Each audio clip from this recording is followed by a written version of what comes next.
Vamos dar início ao nosso segundo encontro da Jornada Camai. Sejam bem-vindos. Eu sou a Tatiane, coordenadora de marketing da Diferente TI. Em nome da nossa empresa, eu quero agradecer a presença de todos no nosso segundo webinar. Hoje teremos a presença do Vitor Nakano, especialista Camai, apresentando sobre o Zero Trust, solução de segurança que visa melhorar a segurança do seu ambiente. Eu não vou me estender muito, pessoal, pois o Vitor tem uma apresentação excelente para vocês, tá? Eu só quero dar um aviso rápido. Nós temos um chat aqui embaixo, que vocês podem utilizá-lo para questionar qualquer dúvida. Nós vamos responder no final da apresentação e o propósito é realmente esse, poder ajudá-los a tirar dúvidas e conhecer melhor as nossas soluções. Então, não sejam tímidos, tá bem? Muito obrigada mais uma vez pela presença de todos. Vitor, pode começar com você. Obrigado, pessoal. Obrigado, Tatiana, pela apresentação. Bem-vindo a esse webinar. O objetivo de hoje aqui é a gente conversar um pouco sobre Zero Trust, né? É um assunto que eu venho conversando com as empresas bem calorosamente. A gente está tendo bastante demanda sobre Zero Trust. Até porque eu vou contextualizar para vocês por que as empresas estão buscando Zero Trust. Se realmente é uma ferramenta nova ou não, né? Eu já venho trabalhando com Zero Trust há algum tempo, vou contar um pouquinho da história, até contextualizar vocês por que as empresas estão buscando o Zero Trust, tá? E o que o mercado está falando, né? Vou falar alguns casos de uso para vocês e qualquer dúvida, como a Tatiane falou, tem o quadro de perguntas e respostas, vocês podem mandar durante a apresentação, aquela dúvida mais específica que vocês tenham, ou que realmente alguma coisa que não ficou muito clara, vocês podem mandar essas perguntas e ficam à vontade, tá? Então, meu nome é Vitor Nakano, eu sou engenheiro de soluções na Camai, né? E por que o Zero Trust, né? Então, a gente já escuta no mercado há um bom tempo, né, que as tecnologias, não digo nem tecnologias, mas o modo de desenhar as redes, né, usando DMZs, né, para você posicionar aquele serviço, aquela aplicação mais para a rua, mais para a internet, né, para prover para os colaboradores, prover para os seus clientes, né, aquele serviço web que você está querendo ofertar, né.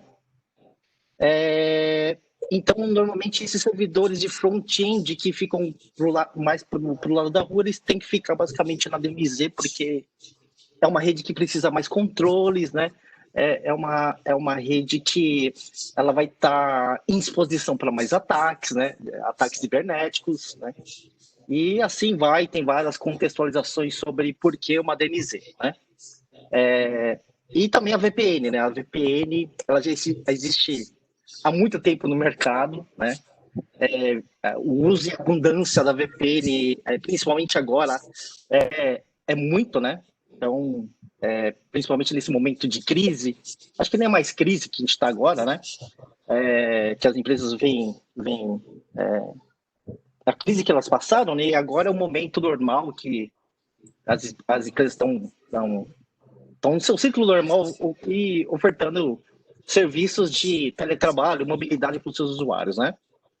Então, o que a gente escuta no mercado e o que o Gartner fala? Tá? Eu até coloquei aqui essas duas frases, vou ler aqui mais ou menos para vocês, então, que as DMZs e VPNs tradicionais foram projetadas para redes da década de 90, tá? E se tornaram obsoletas, né?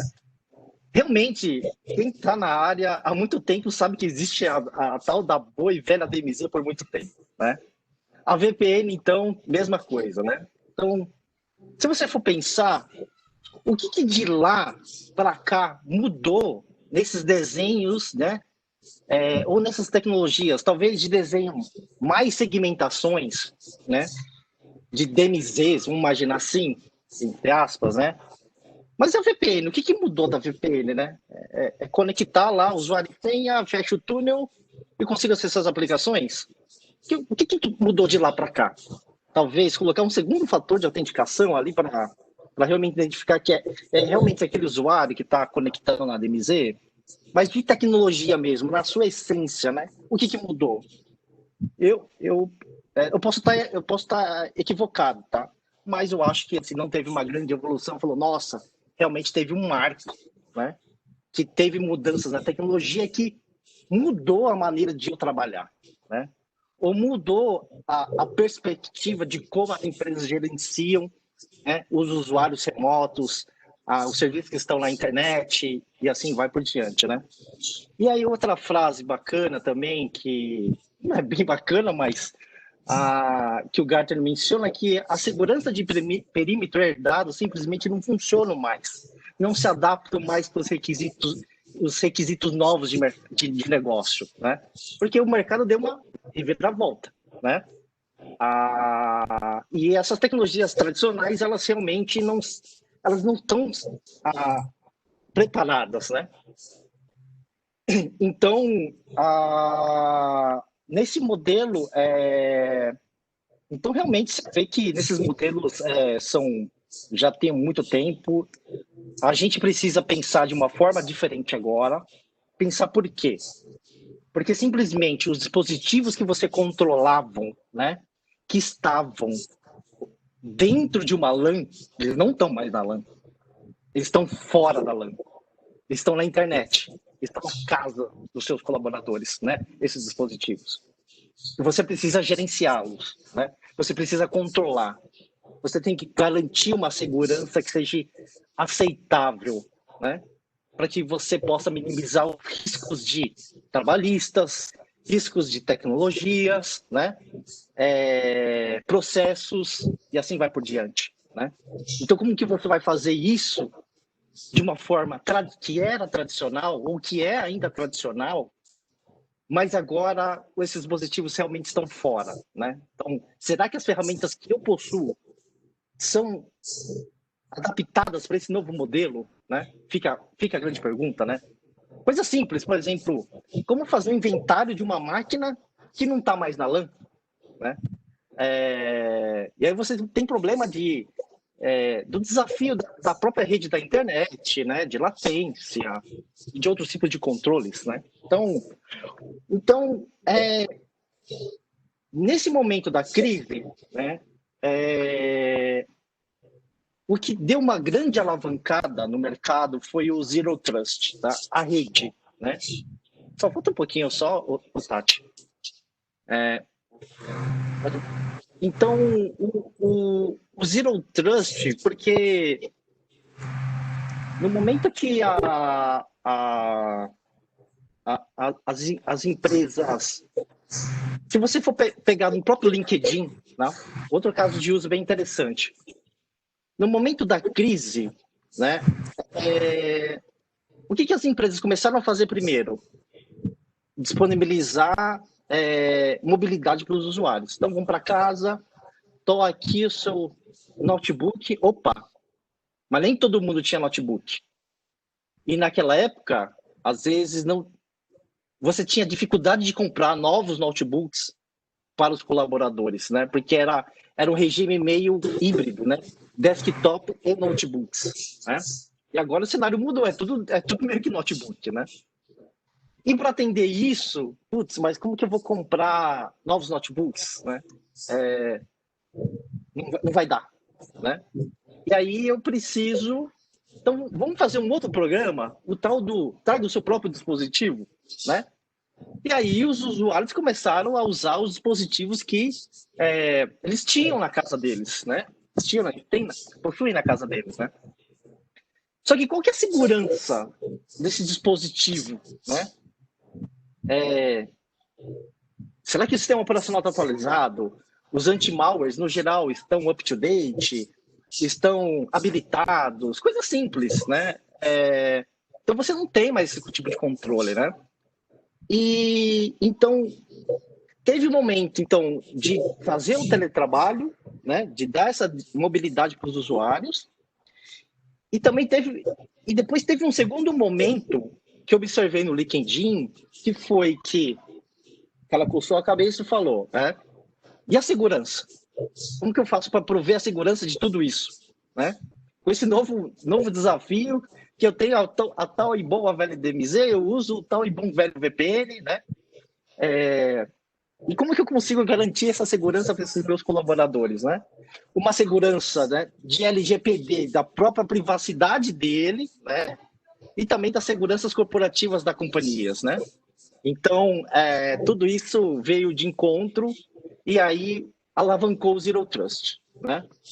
O Zero Trust, ele é um... Eu estou perdendo mais um pouco de tempo aqui, mais para contextualizar vocês, para vocês entenderem, tá? O Zero Trust, ele nasceu basicamente, tá, de uma tecnologia que desenvolveram no passado, né, de uma iniciativa melhor, que era o tal do NAC, Network Access Connection, ou um controle de acesso à rede. Tá? Qual que era a proposta do NAC ou NAP nessa época, né?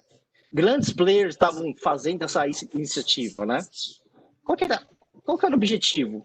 Porque hoje, se for ver o desafio, primeiro, quando o usuário conecta no Wi-Fi ou conecta com um cabo de rede, primeiro ele ganha o acesso. Depois ele se autentica nas aplicações.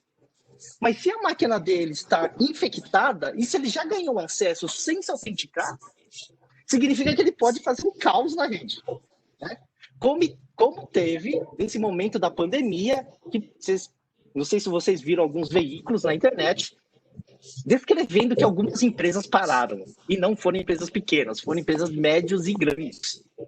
Tá? Então, nessa época, aí, de mais de 10 anos atrás, o NAC, né, ele tentou inverter esse papel. Em papel do quê? Primeiro eu me autentico. Eu sou o Vitor Nakano, quero ter acesso à rede, e aí ele autentica, vamos imaginar assim, na porta do switch. Aí eu ganho acesso à rede. Tá?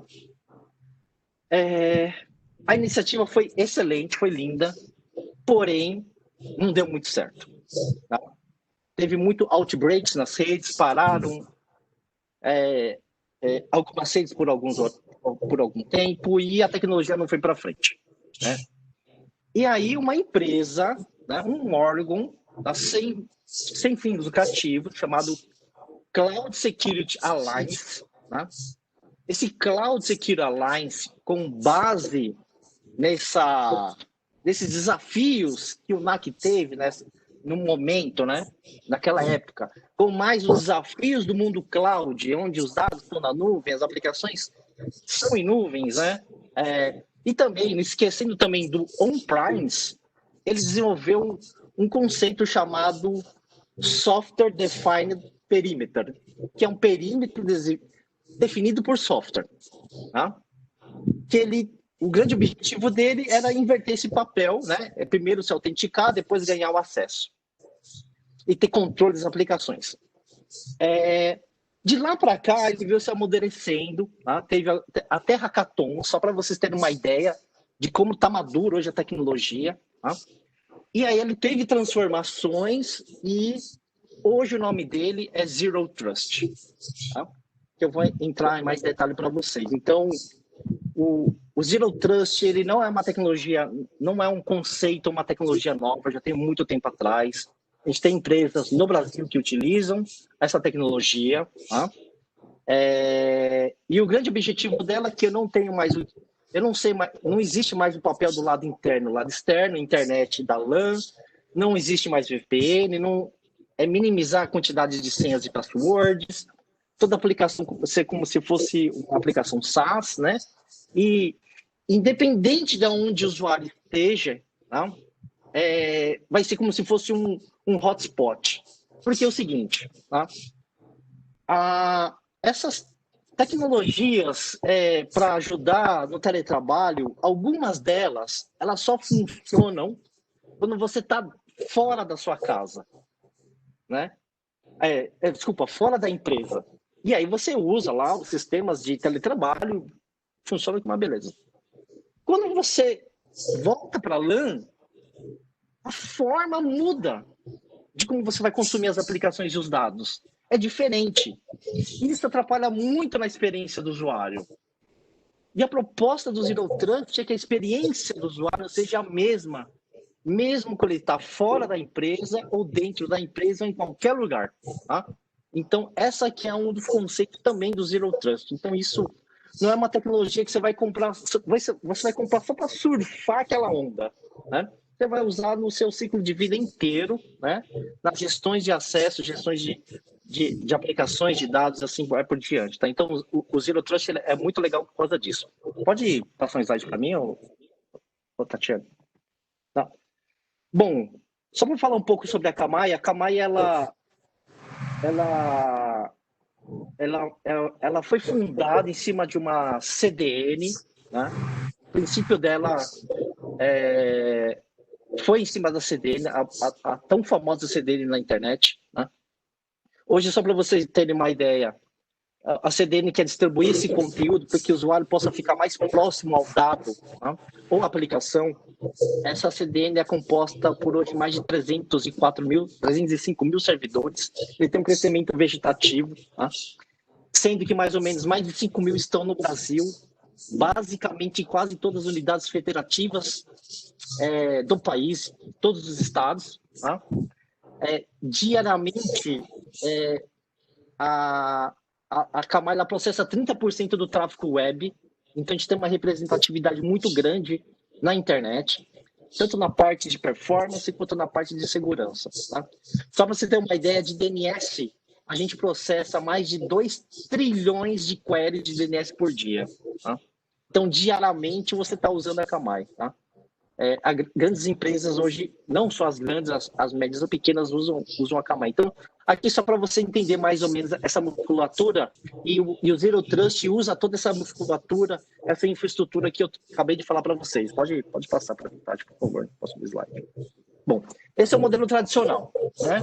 O modelo tradicional, como eu falei, quando você está fazendo teletrabalho, provisionando uma aplicação que tem que ficar para a internet, você vai e coloca na DMZ, né? Se é teletrabalho agora, está vendo que está tendo tá na hype, assim, tem que ter segundo fator de autenticação. Aí você vai colocar outro dispositivo para fazer isso na DMZ, né?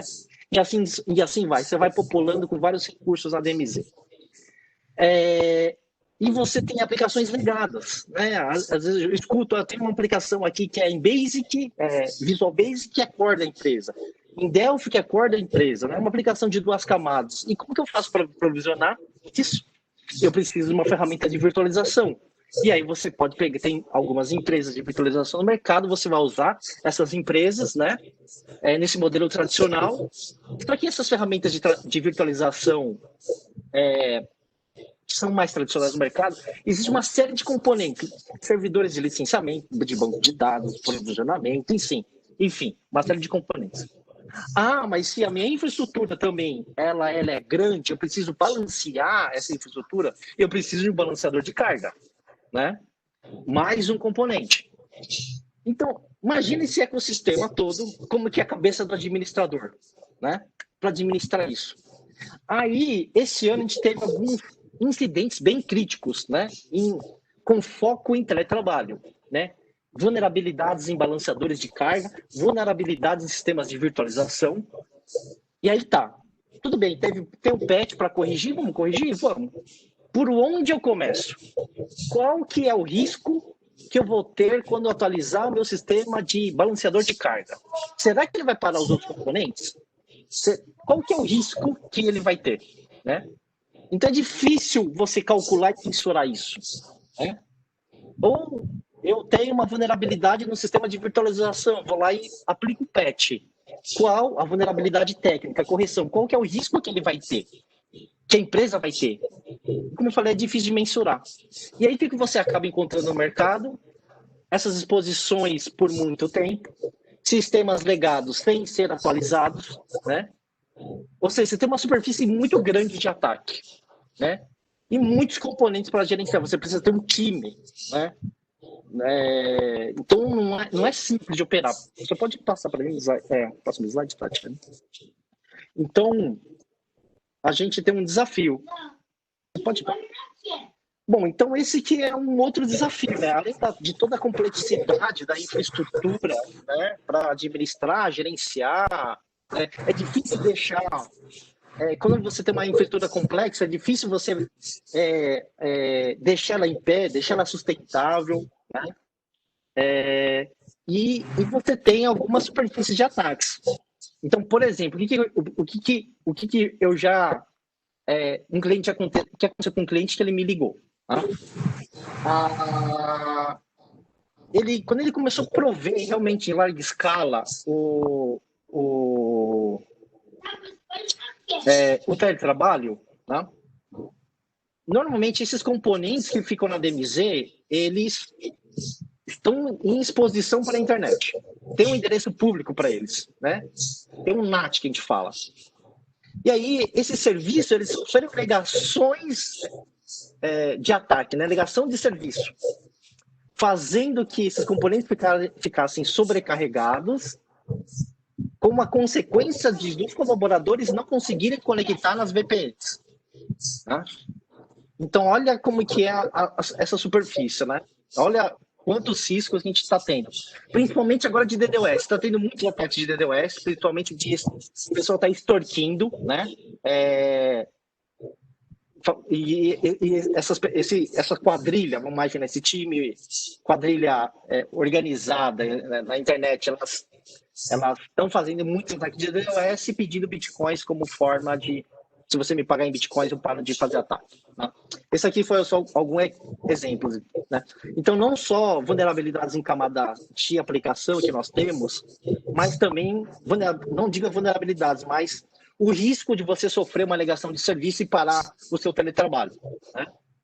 Então, esse é um desafio, né? Além da complexidade que eu falei, tem a superfície de ataque que ela pode ser disputada. Pode colocar o slide para mim, Tatiana, por favor. Tá? E aí, o que virou o Zero Trust? Né? Quais são os princípios do Zero Trust? Né? Pode passar para mais um slide?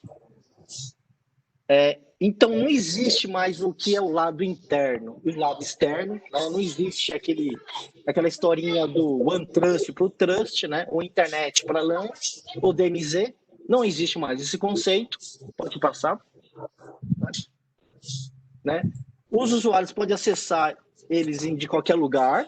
Pode dar mais um clique, por favor. Tá? Então, não existe mais o conceito de lado interno e lado externo. Não existe mais aonde que o usuário esteja, tá? E também todo o acesso que ele precisar precisa ser autenticado, autorizado e verificado. Tá? Pode passar para mim. O interessante da Akamai é que a tecnologia ela é hoje um dos líderes, tá? Dos poucos líderes que tem de Zero Trust. A Akamai está muito bem posicionada. Tá? A gente é chamado para fazer avaliações, né? Ou até mesmo para vocês receber uma RFP que tem no mercado sobre Zero Trust. Então, o pessoal sabe que a Akamai hoje é um dos líderes. E com isso, em 2019, na InfoSecurity, ganhou 2 prêmios que eu acho super interessante. Tá? Interessante que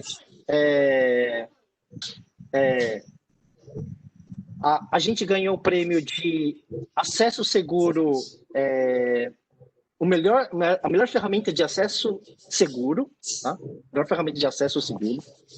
E outro prêmio que a gente ganhou também, a ferramenta mais inovadora de acesso no quesito de segurança. Tá? Então a gente ganhou esses 2 prêmios que estão ajudando, que é muito interessante, e pode passar para o meu slide. Então, como que funciona o Zero Trust? Como que é a arquitetura dele, tá? Do acesso? A Akamai ela tem, vamos imaginar, em 2 grandes componentes. Tá? O primeiro componente é a nuvem, onde a gente vai prover a camada de acesso para os usuários, né? Prover toda aquela musculatura que eu falei de servidores que a Akamai tem, né? Para que a aplicação possa estar mais próxima a ele. Então, quando o usuário for consumir uma aplicação, tá? Que está aqui do lado esquerdo da apresentação, ele vai conectar na nuvem do EA Edge, tá? No servidor mais próximo a ele. Vamos imaginar assim. Tá? Então, precisa dessa nuvem. Tá?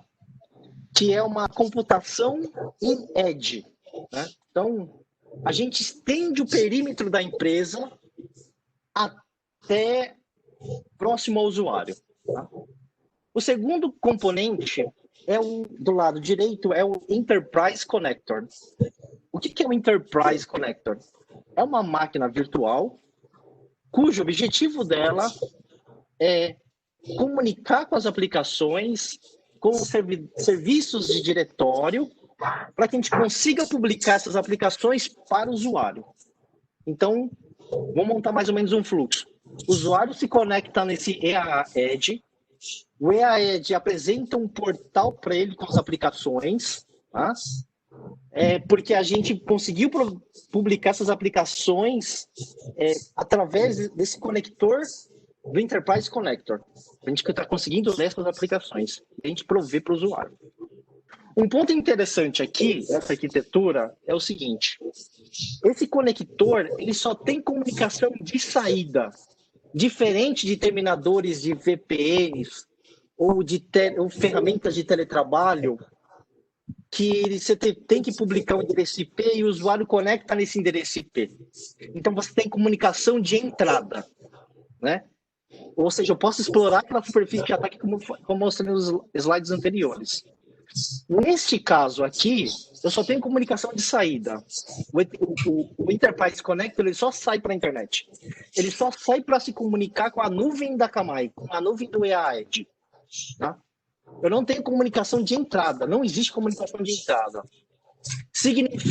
Essa comunicação é toda baseada em TLS, em certificado, 443. Significa que eu posso pegar esse conector e posicioná-lo ele na LAN. Porque eu não tenho comunicação de entrada. Ou seja, eu estou minimizando mais ainda a minha superfície de ataque.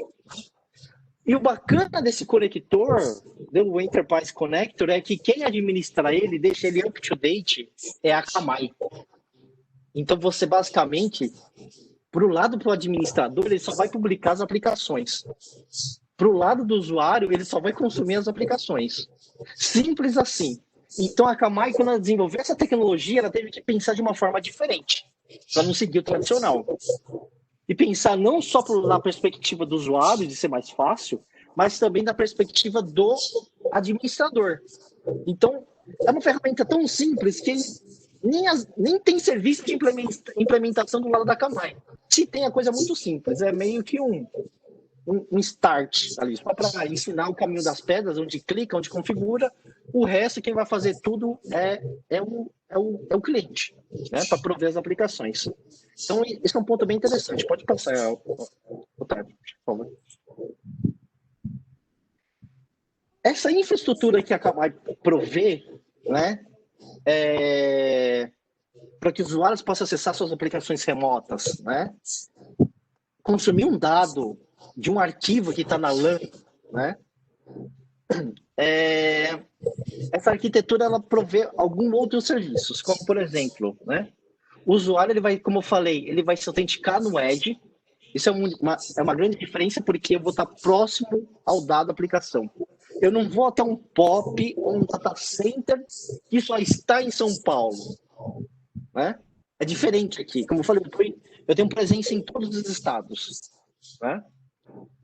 Ela nativamente suporta multifator de autenticação. Mas o Multifactor Authentication, ou MFA, ele é um pouco diferente aqui na Akamai.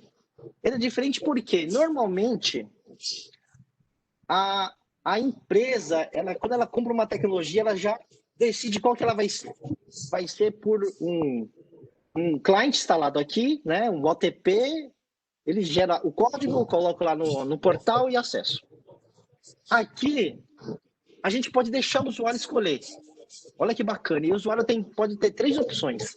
SMS, a gente manda um código via SMS para ele, e-mail ou token, o OTP. Então, o usuário pode escolher, ou também, como você é administrador, você pode definir um só, tá? Mas isso é muito bacana que você começa a aumentar a experiência do usuário. Porque se você não aumentar a experiência do usuário, cai o uso, a aplicação entra em desuso, né? Então, isso é muito importante. Single sign-on, então, como a gente fala com serviços de diretório, basicamente, todos os serviços diretórios no mercado, tá? Desde serviço diretório em nuvem, como serviços diretórios on-prime, a gente vai conseguir prover single sign-on, tá? Então, o usuário vai se autenticar no portal, vai clicar na aplicação, já vai abrir a aplicação sem que ele peça novamente o usuário e a senha, tá? Privilégios, contexto, tá? Todo privilégio, todo acesso à aplicação é baseado em contexto. O que é o contexto? Tá? O contexto é o seguinte: baseado na condição de segurança do meu dispositivo ou do meu computador, se ele tem o anti-malware instalado, firewall e assim vai por diante, se tiver ok, passou nessa primeira camada de contexto. Chega numa outra camada de contexto. Qual o horário que ele está acessando? Ah, não. Agora é mais ou menos 11h30, eu posso acessar, porque eu estou na minha jornada de trabalho, estou no meu turno. Se passar desse turno, você pode colocar um bloqueio. Você não pode mais acessar porque já passou do seu turno. Isso pode te ajudar com relação a riscos trabalhistas, né? Da onde que esse usuário está acessando, né? Não, ele está acessando, está vendo uma conexão fora do país. Vamos bloquear, né? Esse usuário, ele tem permissão dentro de um grupo da Active Directory que ele possa consumir a aplicação, que está atrelado com a aplicação, ele tem. Se ele não tem, corta o acesso. Então, baseado em um acesso condicional, vai fazendo várias perguntas, né, num contexto, né?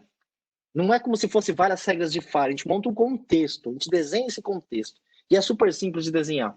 Você começa a prover esse acesso. Olha que bacana, né? E suporte, como eu falei, a serviços diretórios, não só on-prime, mas também como em nuvem. Então, eu consigo fazer o single sign-on ou federações com nuvens do Office 365, do Azure, Google, Amazon, né? Ou aplicações em SaaS, Salesforce, SAP, com Okta, e assim vai por diante, né? Então, a gente tem vários serviços diretórios que a gente suporta. Então, e aí a gente consegue fazer o single sign-on. Tá? Pode passar de slide, por favor. Pode passar. Isso. E aí, nesse slide, tá? Alguns outros recursos também que a gente provê é o seguinte. Então, como eu falei, a gente precisa desses dois componentes, da nuvem, né? E do conector. Então, quando você começa a ter você quer fazer um trabalho de alta disponibilidade, né? Você pode instalar mais de um conector, né? E esse conector, como eu falei, é gerenciado pela Akamai. Então, não é aqueles cenários, eu tenho um cluster, eu tenho um sistema um HA de alta disponibilidade, eu preciso monitorar os nós do meu cluster, preciso ver se ele está up, está down, atualizar os sistemas operacionais. Não se preocupa com isso. Quem vai cuidar vai ser nós, vai ser a Akamai. Tá? Esse conector, então, ele suporta alta disponibilidade, eu posso colocar ali, normalmente eu coloco ele, tá? Onde estão aplicações, a gente tem que deixar ele próximo à aplicação. Tá? Então, se eu tenho aplicações on-prime, eu vou colocar o meu conector on-prime. Se eu tenho aplicações numa infraestrutura como da Microsoft, a AWS ou Google, eu vou colocar um conector em cada uma dessas nuvens, né? Ou se eu tenho alguma aplicação em SaaS, eu já faço federações. Então, eu posso posicionar quantos conectores que eu quiser e sempre com as melhores práticas deixar que ele possa estar próximo à aplicação, próximo ao usuário, né? Próximo ao dado para que fique mais performático, fique mais rápido. Tá? Esse conector também é legal que ele já suporta balanceamento de carga. Tá? Então, por exemplo, se eu tenho uma aplicação, né? Se eu tenho uma aplicação, uma farm, que eu preciso balancear, esse próprio conector tem um mini balanceador de carga, consigo fazer esse trabalho. Eu não preciso ter mais um custo com balanceador de carga. Né? Então, mas se você já fez esse curso, eu posso usar o seu balanceador de carga, mas ela é bacana dele que você não precisa. Tá? Ele suporta também outros recursos de balanceador de carga, então eu consigo fazer um proxy, ele é basicamente um proxy reverso, então eu consigo pegar uma aplicação que é uma intranet, é um SharePoint, é um ERP, como Oracle EBS, e provisionar isso para o usuário, né, fazendo proxy reverso.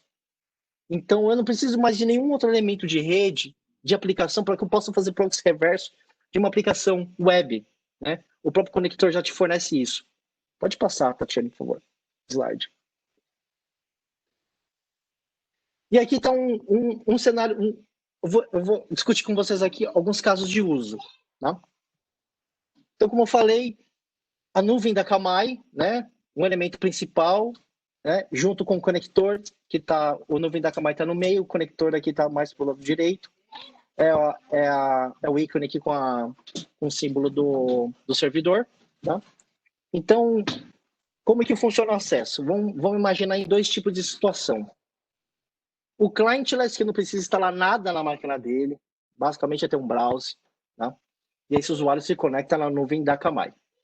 Aonde a nuvem da Akamai, que é o Enterprise Application Access, vai apresentar um portal para ele com as aplicações. Como que a gente apresenta essas aplicações?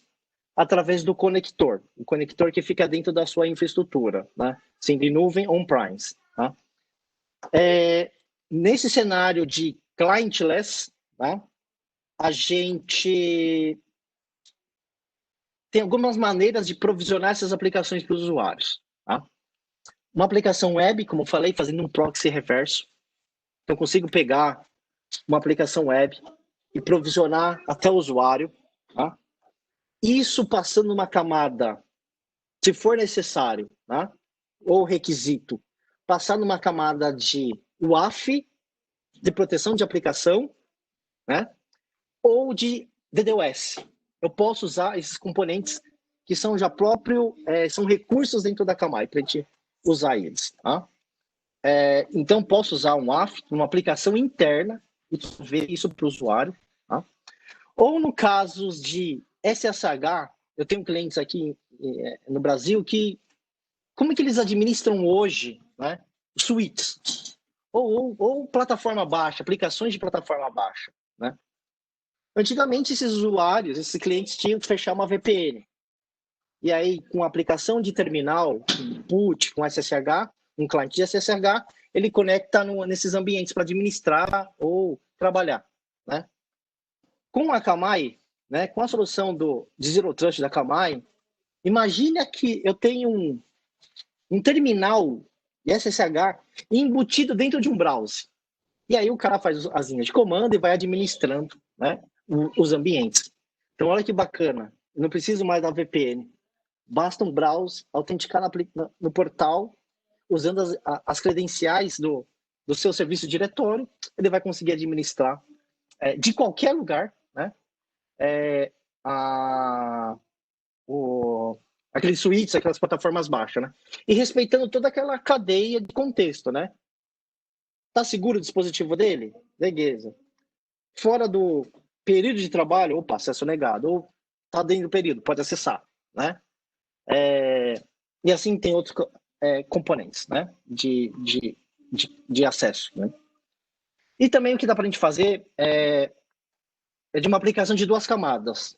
Eu até vi uma pergunta aqui. Então existe alguma maneira de provisionar uma aplicação de 2 camadas num browser? Tem. Porque nesse caso, a gente usa a infraestrutura de terminal da Microsoft, né? O RDP.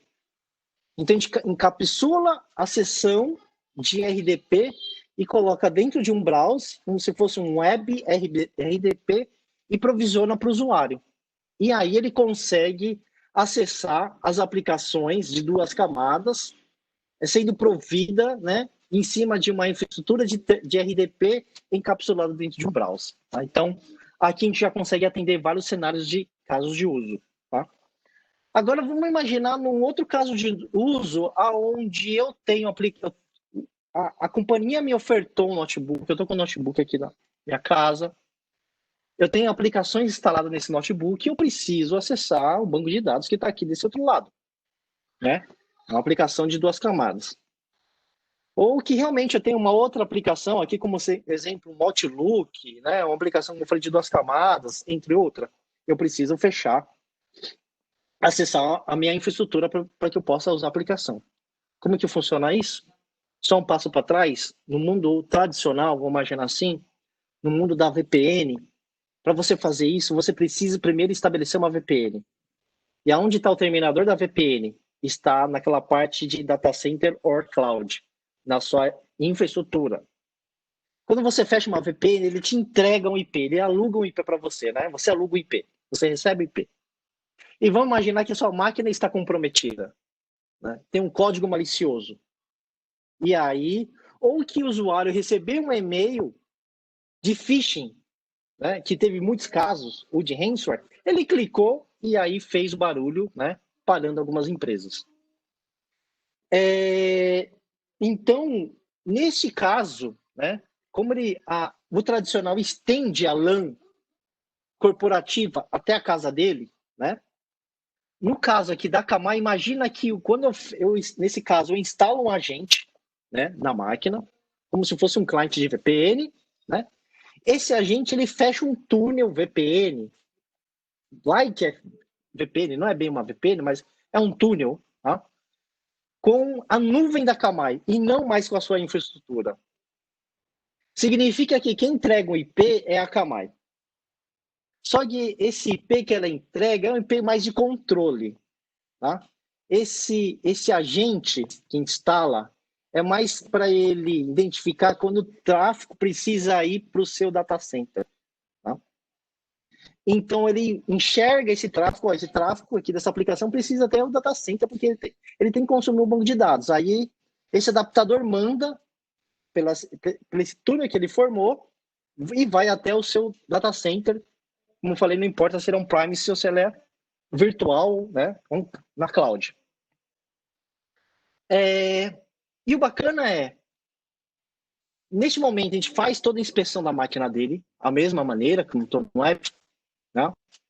Se uma pessoa mal intencionada conecta nessa VPN da Akamai, né, like VPN, e executa um scan de vulnerabilidade, um scan de porta, a gente pega esse desvio e corta o acesso dele. Tá? Se essa máquina dele estiver comprometida com código malicioso que se prolifera lateralmente, a gente vai identificar isso, né? E devido à nossa arquitetura, a gente não vai deixar que esse código se espalhe até a infraestrutura dele, né? Lembra daquele conceito também de autenticar e depois ganhar o acesso, né? Então, então, mesmo no modo clássico, vamos imaginar assim, onde eu preciso ter um agente, porque eu tenho umas aplicações instaladas na minha máquina, eu vou garantir a mesma segurança ou até mais que um browse. Tá? Isso é bacana, né? Porque normalmente o que o mercado te oferta é um browse. Ah, mas o browse já é seguro. Com certeza já é seguro, né? Mas esses casos tradicionais, aí que está um dos grandes diferenciais da Akamai, né? Então, aqui também a gente é tão seguro quanto um browser, ou como eu falei, até mais. Tá? E nesse caso aqui, que eu estou usando um agente, eu posso aqui usar diferentes tipos de aplicações, né? Que falam tanto em portas TCP quanto em portas UDP. Né? Teve uma pergunta aqui que me perguntaram se esse cliente ele fala protocolos UDP, né? E ele fala assim protocolos UDP. Isso aqui é bacana, tá? Pode mudar de slide para mim? Então, ali eu falei muito na camada do contexto de acessar a aplicação de uma forma segura, você ter uma rede segura, né? A rede segura, né? O zero trust entre o usuário e as aplicações, né? Não importa como as aplicações onde elas estejam, tá? Se é um Prime ou se é em nuvem, né? Só que vamos imaginar o seguinte agora, né? Eu estou na minha casa, né? Como representa esse desenho, esse off-net, tá? É um dispositivo da companhia, ou mesmo que seja um dispositivo pessoal, e eu quero monitorar, né? Ou não que seja monitorar, para não infringir alguma lei de privacidade, né? Mesmo que acordado com os colaboradores. Mas eu quero que o usuário, quando ele for navegar na internet, ele navegue com segurança. Só que normalmente isso, para as empresas fazerem, ela primeiro estabelece um túnel VPN. E nesse caso, imagina que ele não precisa de túnel VPN. E toda vez que ele for navegar na internet, acessar um portal, acessar o site da Diferente TI, ou que ele for acessar um outro site da Camai, ou que for um outro site que tem um código malicioso, a Camai vai bloquear esse código malicioso. E a gente faz primeiro numa camada de DNS. Então, a gente tem muita inteligência no DNS. Como eu falei, a gente monitora mais de 2 trilhões de consultas diárias. Então, a gente sabe o que é uma consulta boa, o que é uma consulta ruim. Né? E mesmo em ataques avançados que está usando o DNS. Por exemplo, de vazamento de informações dentro de um protocolo DNS. Né? Uma exfiltração de dados. A gente vai conseguir pegar isso. Né? Ou mesmo nesse cenário, eu estou em casa, né? Navegando, usando as ferramentas que a empresa me ofertou. E como é que eu garanto a classificação dos dados? Se é uma informação interna ou se é uma informação pública, confidencial, ultra secreta, né? Dentro dessa solução, né, tem um DLP. Então, com o DLP, que é o Data Loss Prevention, a gente vai conseguir também fazer entregar essa segurança a mais para as companhias que usam a nossa tecnologia. Tá? Então, a gente vai fazer essa inspeção na navegação do usuário, né? Não importa onde ele esteja. Tá? E também, quando ele está dentro da LAN, a gente faz uma configuração muito simples, é meio que um turnkey, tá? No DNS da empresa, apontando para o DNS da Camai. Então, toda a navegação de internet, primeiro ela tem uma resolução de DNS, depois ele navega na internet. Então, já nessa resolução de DNS, a gente já consegue ver o que é uma consulta mal intencionada ou não e faz os bloqueios. Tá? E aí, como eu falei, a gente tem técnicas avançadas com relação a essas, para fazer essas detecções, né? Então, se é uma máquina infectada que está sendo comandada, se o cara está fazendo uma exfiltração de dados em cima de um DNS, né? Ou que... Bom, enfim, tem uma série de técnicas avançadas, tá? Pode passar para mim o slide, por favor. E aí, mas não só o DNS é o suficiente. Ele vai resolver boa parte dos incidentes, mas existe também aqueles arquivos, aqueles artefatos, aqueles assets das empresas que podem ter um código malicioso ou que você recebeu um arquivo malicioso. E esse arquivo malicioso ele pode ter uma técnica chamada Zero Day, onde não existe vacina para isso, né? Ou é uma ameaça avançada. Então, a gente tem vários recursos, né, para identificar quando esse arquivo ele tem uma ameaça avançada, esse artefato, esse asset tem uma ameaça avançada. Então, a gente tem muitas técnicas de ameaças avançadas para minimizar esses riscos, tá? E não só de ameaças avançadas, a gente tem técnicas também de Zero Day Phishing. Phishing hoje está sendo umas grandes preocupações, principalmente nesse momento que a gente está passando, né? A gente sabe que nem tudo é perfeito, como a gente fala na segurança, são várias proteções em camadas, tá? E essa solução da Camai, na parte de DNS, é uma camada a mais que você vai implementar na sua rede. E o bacana dessa solução é que ela tem técnicas de Zero Day Phishing, né? Vai te ajudar a proteger contra Zero Day, não só daquele arquivo malicioso, mas também de um e-mail que você recebeu, o tal do clique aqui, e quando clicar aqui, a própria ferramenta da Camai vai identificar se aqui é um Zero Day Phishing ou realmente é um phishing e eu vou bloquear esse acesso. Tá? Então, resumindo, né? O Zero Trust ele só não tange na questão do acesso seguro, né? Porque no acesso da aplicação, você entregar uma rede segura para o usuário e não só na perspectiva da técnica, né, de segurança, mas também envolvendo perspectivas de trabalhista, né? Então, minimizar os riscos do lado dos usuários e minimizar os riscos também para o lado das companhias, né? E também isso ali no acesso à aplicação, né? E também a gente só não pode só pensar no acesso da aplicação, mas como que esses usuários estão navegando na internet, né? Os administradores de segurança são responsáveis por esses usuários, mesmo que eles estão usando dispositivos que não é controlado pela companhia. Então, a gente tem que garantir essa segurança, né?